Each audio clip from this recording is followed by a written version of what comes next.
માયા આહિર અને એના દીકરા જયરાજના લુખ્ખાઓ દ્વારા કોળી સમાજના યુવાન ઉપર જીવલેણ હુમલો કર્યો. ખૂબ અમે વખોડી કાઢી છે સમગ્ર ગુજરાતના કોળી સમાજ. આજે અમારા કોળી સમાજના આગેવાનો પોલીસ પ્રશાસન ઉપર પૂરું પ્રેશર લાવી આરોપીઓની ધરપકડ કરાવી, પણ ક્યાંક નાની માછલીઓ આવી જાય, મગજમચ રહી ન જાય. મુખ્ય આરોપી તો જયરાજ અને આ માયા આહિર છે. એના કહેવાથી આ નવનીતભાઈ ઉપર જીવલેણ હુમલો થયો છે.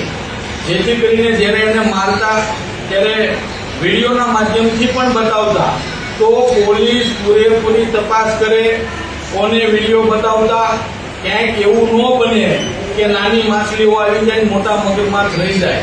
તો એ 100% વિસ્તારની અંદર પણ આ જયરાજ અને એના લુખાઓનો આતંક છે. આ લોકોને કાયદા અને વ્યવસ્થાનું ભાન કરવામાં આવે અને આ બંનેને જાહેર રસ્તા ઉપર સરઘસ કાઢવામાં આવે એવી સમગ્ર ગુજરાતના કોળી સમાજની માંગ છે. અને જે જીવલેણ હુમલો કર્યો એનો વિડીયો પણ વાયરલ થયો. જેમ ઢોરને મારતા હોય જાનથી મારી નાખવા સુધીની કોશિશ કરેલી છે. તો પ્રથમ તો પોલીસ આની અંદર 307ની ગંભીર કલમ લગાડે, જીવલેણ હુમલો કર્યો છે. અને આ જે આરોપીને પકડ્યા એ સચોટ એની ઊંડાણપૂર્વક તપાસ થાય અને જયરાજ અને માયા આહિરને પણ એની અંદર ઉમેરવામાં આવે. કારણ કે મેન આરોપીઓ આ લોકો છે.